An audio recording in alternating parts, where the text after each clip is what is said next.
ao nosso episódio de hoje do podcast Semeadoras. Bom, hoje nós estamos aqui com uma convidada que ela é especialista em marcas próprias, meninas. A Neide Montesano. Neide, seja muito bem-vinda. A Neide é uma grande amiga que no universo desse mundo de mulheres que a gente vem, né, se conectando cada vez mais, o universo me deu o presente de conhecer a Neide, a história dela e ser uma grande amiga. Neide, seja muito bem-vinda ao nosso podcast. Bom, você, não sei nem por onde começar, né? Que é tão rica a história dessa mulher, gente. Ela é engenheira química, ela tem, assim, várias graduações maravilhosas e também está no ramo, né, das marcas próprias. E ela vai contar um pouco para a gente aqui. Neide, conta para nós o início da história dessa mulher maravilhosa que você é hoje, dessa fortaleza, e é uma mulher que vem inspirando muitas mulheres.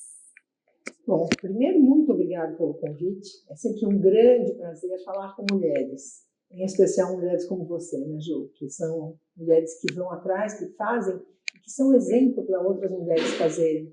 Esse é o momento que a gente vive, né? A gente poder ser exemplo para outras mulheres e mostrar o quanto é possível, sim, né? Basta querer. Exatamente. Eu sou filha de italianas, de imigrantes italianos. Então, como filha de imigrantes italianos, nós começamos a trabalhar muito novos, né? A minha família, eu comecei com 9 anos.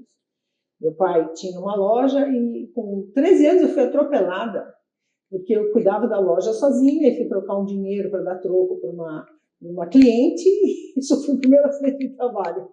Mas sempre foi isso. Quando eu resolvi, né, fazer engenharia química, foi um desafio e tanto, porque era um ambiente altamente masculino.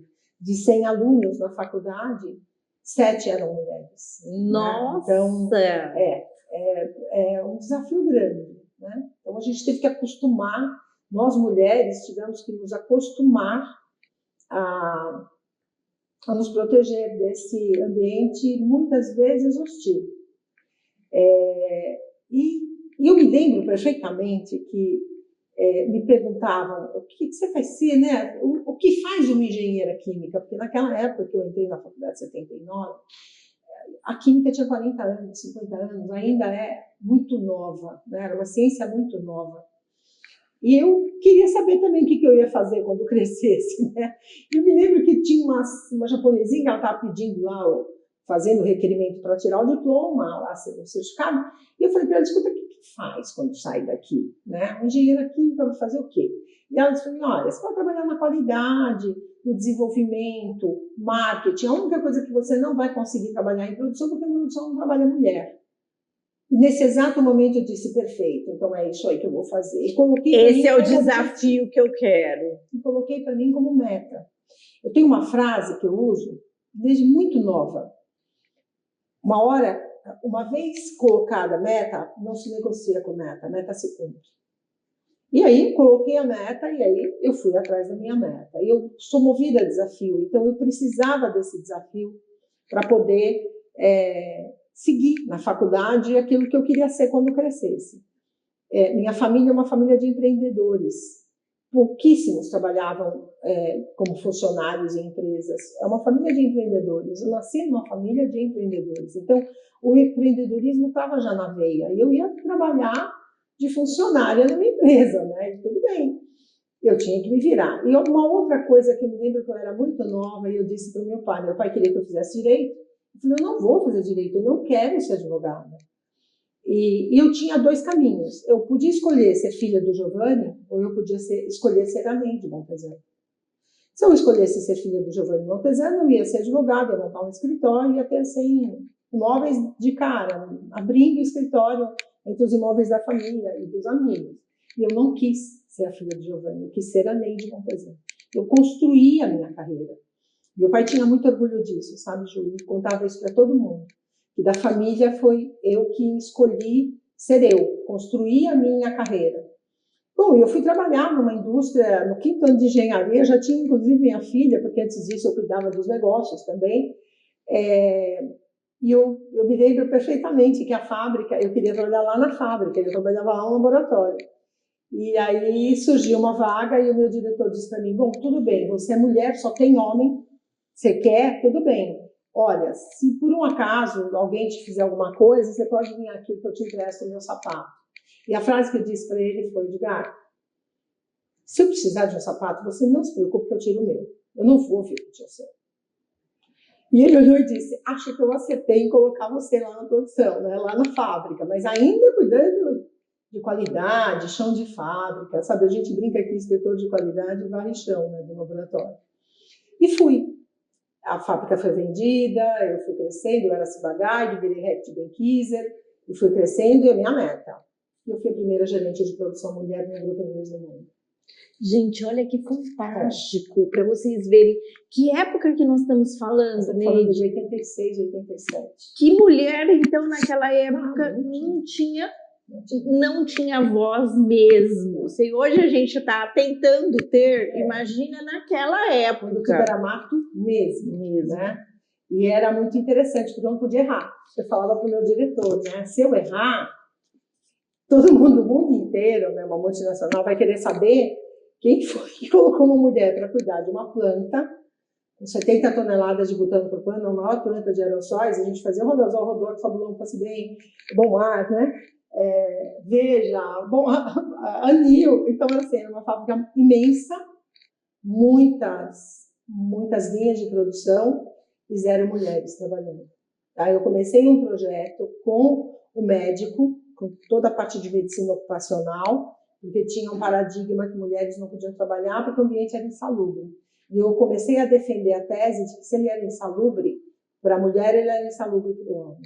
Então, exatamente, são 2 seres humanos, né? A gente tinha que resolver essa insalubridade, conseguir uma condição segura, colocar os devidos EPIs, né, os equipamentos de proteção, porque a saúde não era algo para se preocupar inerente ao sexo.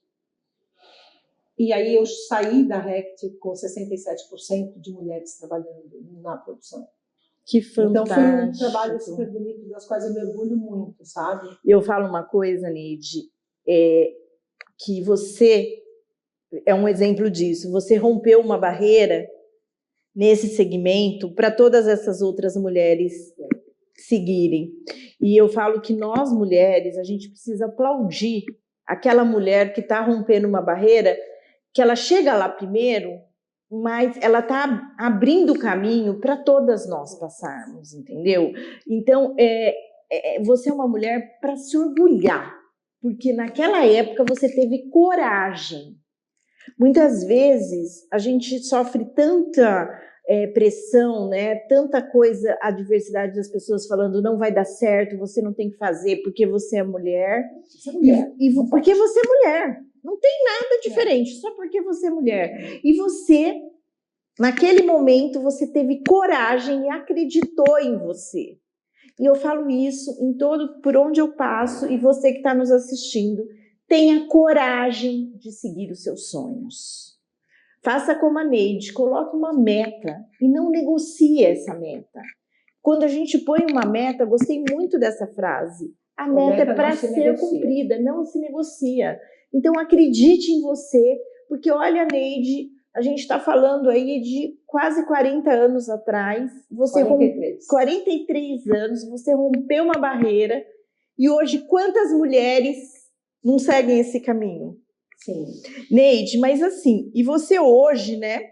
Como que você hoje está à frente de uma entidade muito forte, de marcas próprias, que eu tenho certeza que você criou isso daí também rompendo barreiras. Conta pra gente um pouquinho. Então, até faltou só eu te falar 2 coisas que são muito conta, por favor. Quando eu ainda era Ciba-Geigy. O que é Ciba-Geigy? É uma empresa multinacional chamada Ciba-Geigy Suíça. E quando eu entrei, né, era Ciba-Geigy. Depois o grupo foi vendido, a divisão foi vendida mundialmente, e aí passou a ser Reckitt Benckiser, que é quem faz o Veja, né? Tá. Foi muito interessante porque eu via na minha sala a brigada de incêndio fazendo treinamento de brigada, porque tinha muito solvente, tinha gás e tinha que ter brigada. E eu olhava, só tinham homens falava, gente, será que esse povo acha que pega fogo só onde tem homem? Por que culpa mulher? E eu fui até o chefe de segurança e disse para ele, eu quero fazer parte da brigada. Disse, mulher. Eu falei, por que não? E a frase foi essa, segundo vocês, pegar fogo só onde tem homem? Resumo, eu fui a primeira mulher brigadista do grupo inglês, do grupo suíço no mundo, porque a partir daí passou a ser obrigatório ter mulheres na brigada. Outro rompimento de barreira. Que legal. Muito interessante, sabe? Porque essa minha indignação em não ter mulheres em espaços que elas caberiam e só ter homens, para mim, eu nunca fiquei confortável e fiquei nessa posição achando que ok. Eu sempre quis transformar essa visão, transformar esse paradigma, quebrar isso. E quebrei, inclusive, quando eu decidi montar uma associação. Marca própria crescia bastante. Nessa época eu já tinha uma fábrica junto com o meu ex-marido, a Total Química era uma fábrica grande. Ela começou a ficar grande. Na verdade, nós começamos, nós éramos 7 pessoas, porque depois que eu saí da multinacional, eu resolvi voltar a ser empreendedora como minha família, porque chega uma hora que você cresce, fala, o que eu vou fazer agora? Eu disse para o meu diretor, eu não posso esperar você morrer, eu não quero que você morra, você me deu oportunidade, eu preciso fazer outras coisas agora, né? Eu já cheguei, agora eu preciso crescer mais ainda. E aí eu fui montar uma fábrica, e essa fábrica começou com 7 pessoas, só para você ter uma ideia, hoje ela tem 800 funcionários, ela fatura 50 milhões por mês. É uma fábrica que começou zero, nada, nós éramos 6, eu até conto a história, né? Nós éramos 6. E aí, depois eu me separei, saí, ficou com o Kiko, mas é uma fábrica que cresce muito, cresce bastante, começou muito pequenininha e cresce. Assim como o agro, né? Tem hora que você começa muito pequenininho, né? E de repente ele vai crescendo. E de repente vai crescendo de forma sustentada, com processos bem claros. E processos da empresa pequenininha também. E aí eu sentia a marca própria crescendo, me sentia lá fora crescendo, eu viajava bastante lá para fora e via crescendo, eu falava, esse negócio vai crescer no Brasil também. E aí nós começamos sendo um comitê dentro da Abras, da Associação Brasileira de Supermercados, e aí foi crescendo, e aí farmácia, e aí atacado, e aí eu falei, gente, tem que sair daqui, não dá para ficar no supermercado, existe até um conflito, né, do atacado com o supermercado da farmácia, e nós montamos em 2006 a Associação Brasileira de Marcas Próprias e Terceirização. Primeira mulher presidente de uma associação no Brasil. E até hoje, quando você vai na posse dos presidentes, sobe a diretoria no palco, só tem homens. As mulheres estão como coadjuvantes. E é muito interessante, né? Porque os grandes mercados, quer seja do canal alimentar, o varejo alimentar, supermercado, quer seja do farma, as mulheres são sempre as responsáveis e que estão lá no financeiro, no administrativo financeiro, ou seja, são as que estão com a rédea de fato do negócio na mão, mas quem sobe no palco é o marido, é o homem. Então foi um momento também bacana, e eu toda vez que vou nas posses, eu olho e falo para os presidentes, vocês não colocaram mulher de novo na diretoria? Vocês de novo não colocaram mulher? Em compensação, a Abimapro, nós temos mais mulheres na diretoria do que homens. Quando nós fazemos os nossos congressos, eu lembro que teve um congresso que o pessoal disse para mim, nossa, Neide, incrível, né? E 70% das palestrantes são mulheres. Isso é muito difícil num congresso, num evento. Isso é porque aqui a gente não escolhe o palestrante pelo sexo. A gente escolhe pela competência. Pelo conhecimento que vai trazer para o nosso setor. E tá tudo bem. Tudo certo. Pode ser mais homens no ano, mais mulheres. Mas sempre pela competência. Exatamente. Por isso que eu falo, a gente não quer estar no lugar do homem. Nós queremos estar ao lado, né? No nosso lugar, somando competência. E não é porque é homem ou porque é mulher. Neide, como que você vem assim, com essa visão tão maravilhosa, visão tão empreendedora, e vem de setores completamente, né, masculinos. Como que você vê hoje a atuação da mulher nesses setores? Já tem bastante mulheres no mercado. Hoje, meu escritório, ele faz um trabalho, a gente tem 3 pilares de negócios. Um deles é regulatório. que eu faço revisão de dizeres legais para os produtos que estão no mercado, e vou nas empresas fazer o diagnóstico do sistema de qualidade, das boas práticas, entender principalmente como que a alta direção entende a marca própria e essa alta direção, quanto de governança tem para a gente ter certeza de que o produto que a gente está colocando e disponibilizando para o consumidor final tem realmente uma seriedade de cima para baixo. Não adianta olhar só boas práticas. A gente tem que olhar hoje como é que está esse sistema, como é que a alta direção faz com que todo esse sistema funcione, que eu garanta, de fato, o produto final lá na ponta para o consumidor final. Tudo que a gente prega, nós precisamos entregar a promessa, né? A marca própria tem que entregar a promessa. E a minha empresa, ela faz esse trabalho. A gente vai nas fábricas e faz esse diagnóstico, né? Não é uma auditoria só, é um diagnóstico mesmo de todo esse sistema. Hoje tem bastante mulheres já, sabe? Mesmo na alta direção. Quando eu olho o organograma, porque eu começo sempre pelo organograma responsabilidade e autoridade, para entender se aquilo funciona mesmo, que faz parte da governança, eu olho e já vejo um número de mulheres cada vez maior na alta direção. E isso me deixa muito feliz, porque significa que as mulheres estão tendo oportunidades num ambiente que sempre foi altamente masculino. Muito importante. Que é o da indústria, né? Então, um ambiente de indústria, onde sempre prevaleceu, né? Era um ambiente altamente masculino, hoje já existe um ambiente com uma quantidade de mulheres significativa. Ainda tem que ir para conselho? Tem. Mas muitas nem querem, Ju. Por isso que quando nós criamos o Mulheres do Varejo, que nós criamos em 12 mulheres esse instituto, a nossa frase, essa foi uma frase que eu disse, gente, para com isso, que a mulher tem que estar em conselho, a mulher ela tem que estar onde ela quer estar. Acabou, exatamente. Acabou, ela tem que ser dada a oportunidade para ela estar onde ela tem que estar. Eu, quanto mulher, fico muito feliz que elas estejam ocupando. Mas a minha felicidade maior, eu digo que daí a minha felicidade é como três pessoas que eu represento. Como presidente de uma entidade, fico feliz porque estão sendo dadas oportunidades para as mulheres mostrarem suas competências. Como CEO da minha empresa, muito feliz porque eu sei que existem trabalhos que o toque feminino é imprescindível quando a gente está falando de sustentabilidade, quando a gente está falando de social, quando a gente está falando de ambiental. O olhar feminino é importantíssimo nisso. E fico muito feliz como cidadã brasileira, porque significa que as mulheres estão se mexendo para crescerem. Porque é muito cômodo, cota, é muito cômodo. Tem que ter um lugar. Conquista. Para conquistar, vai estudar, vai se formar, vai conhecer, vai ler, precisa se capacitar, né? Sair da zona de conforto. E é esse o trabalho que eu acho bárbaro que vocês fazem, semeadoras. É essa coisa de levar a capacitação.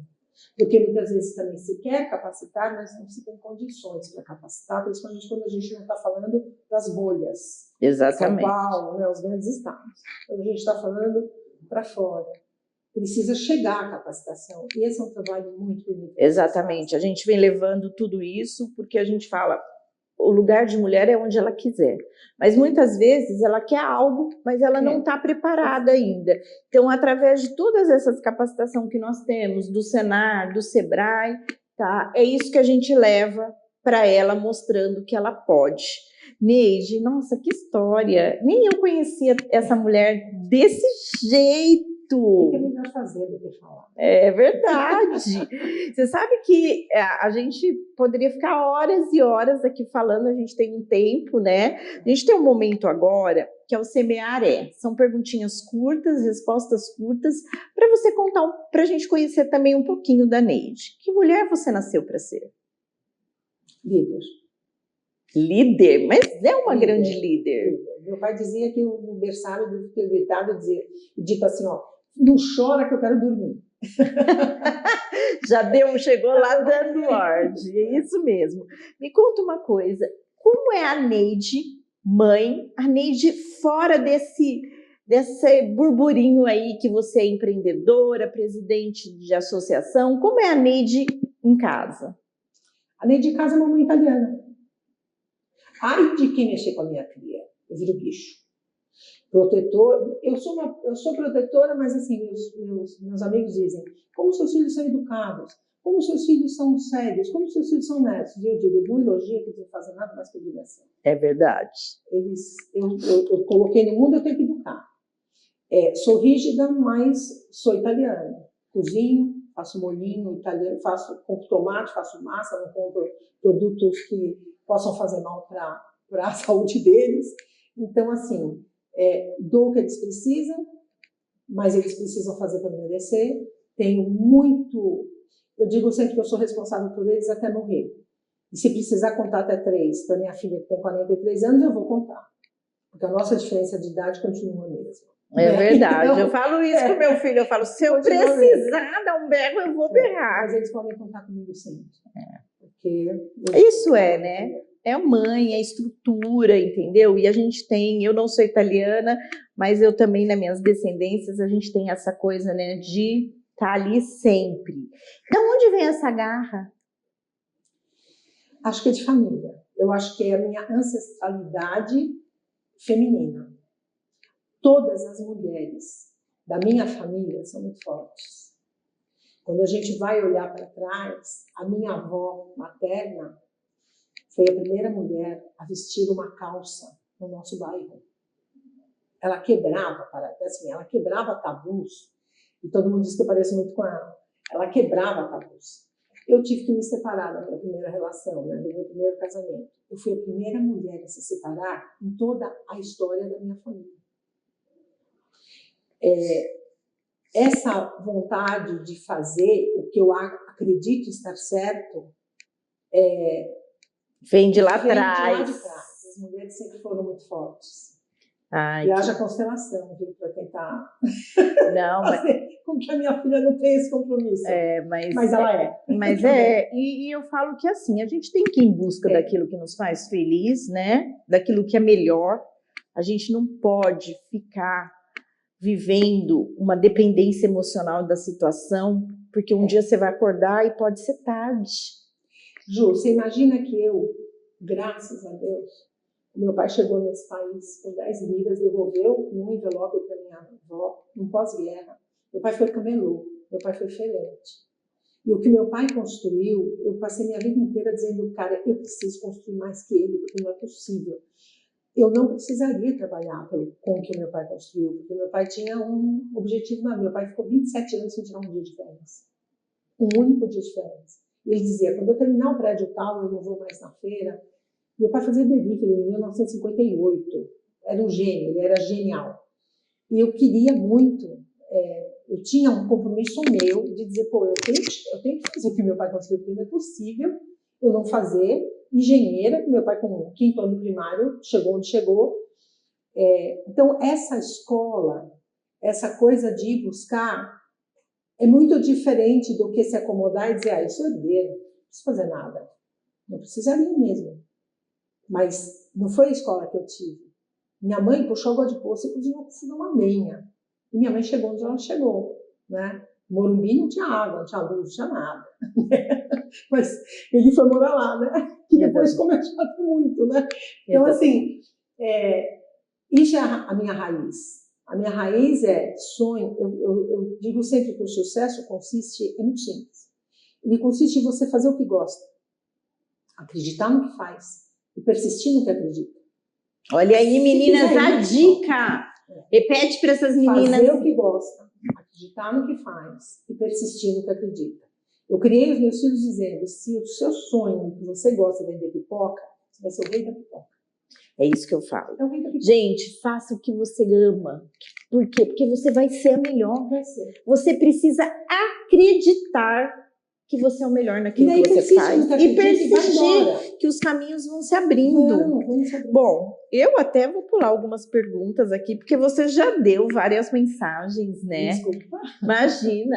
E eu quero que você termine aqui, Neide, dando um conselho para todas essas mulheres aqui. Você que vem de um ambiente completamente masculino, mas você foi acreditando, tendo coragem de vencer, rompendo barreiras. E o que você diria hoje para essas mulheres todas que estão nos assistindo? O que eu digo para as mulheres é: esqueçam se vocês são mulheres, homens, não importa. O que importa é acreditar no que você pode fazer, pode contribuir para... Só tem uma coisa que vale a pena na vida. Chegar no final de cada dia e dizer: hoje valeu a pena, eu fui feliz. Essa felicidade, você está fazendo o que você gosta, em acreditar no que você faz, vai te levar para onde você quer ir. Vá para onde você quer ir, não pelo que a sociedade quer que você faça, não pelo que as pessoas querem que você faça, mas aquilo que você acredita que você vai fazer e vai ser feliz. Porque se você acreditar isso, lembrando, né? Eu sigo muito o que o Steve Jobs dizia, né? Porque depois que ele ficou doente, ele dizia: hoje eu vou viver o dia como se fosse o meu último. Eu fiquei 9 dias entubada. Hoje, os valores para mim das coisas, da minha escala de valores, é óbvio que as coisas têm outra dimensão. Mas eu vivo cada dia, cada 5 minutos, como se fosse o último. Então é muito intenso. Eu vivo intensamente tudo que eu acredito e gosto de fazer. Eu estou aqui porque eu gosto. Eu gosto de falar com as pessoas, eu gosto de passar um pouco, gosto de receber. Porque eu vou morrer aprendendo, se Deus quiser. Tenho muito que aprender. Por isso que eu quero viver bastante, para aprender mais, para aprender bastante. Eu também.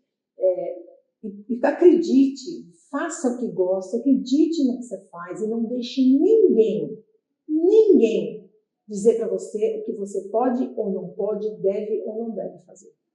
Gente, olha Siga que seu dica. coração, porque a hora que isto tá ligado, você se liga com Deus e aí não tem. Aí tudo acontece. Bom, gente, terminar com uma mensagem dessa não precisa de mais nada, né?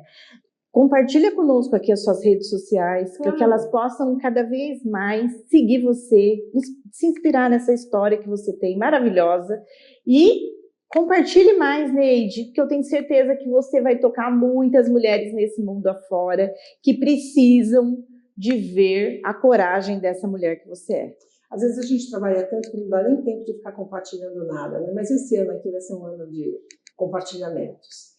Eu estou no Instagram, Neide Montesano, no Facebook, Neide Montesano, no LinkedIn, Neide Montesano. Então, quem quiser me seguir. E na Abimapro, a gente tem um canal de YouTube, onde também nós fazemos vários podcasts e entrevistas. O canal do YouTube é abimapro.org.br. É o Bemudo, Bemudo, MAPRO.org.br. E tem a Montesano Negócios, que é a minha empresa, que a gente agora começou a trabalhar mais também toda essa questão da comunicação, porque eu sigo num ambiente muito masculino. Eu trabalho, por exemplo, fazendo projetos de marca própria para distribuidor, para atacarejos, para que é um ambiente completamente masculino. E às vezes eu tenho que pegar mais duro e digo para eles: vocês sabem, vocês me contrataram, vocês vão seguir o que eu estou falando, como é que faz? E aí o pessoal fala: opa, né? Porque às vezes, não pensem que mudou muito, às vezes é uma mulher falando e a gente precisa explicar, né? Que essa mulher falando, vocês pagaram para falar, então ouçam. Né? Exatamente, gente, quantas dicas. Neide, obrigada mesmo. Vamos marcar outros podcasts para que você possa trazer um pouco mais como ela abrir uma marca própria, sim, entendeu? Outras ferramentas que eu tenho certeza que tem muitas mulheres aí que estão lá no seu pequeno negócio, mas elas querem crescer e muitas vezes não tem orientação. Sim. Nós vamos fazer aqui um podcast focado em marcas próprias. Bom, muito obrigada por estar conosco aqui hoje. Você que tem a sua história, mande direct para nós no @semeadorasdoagro e venha fazer a diferença também na vida de muitas mulheres. Até o próximo episódio.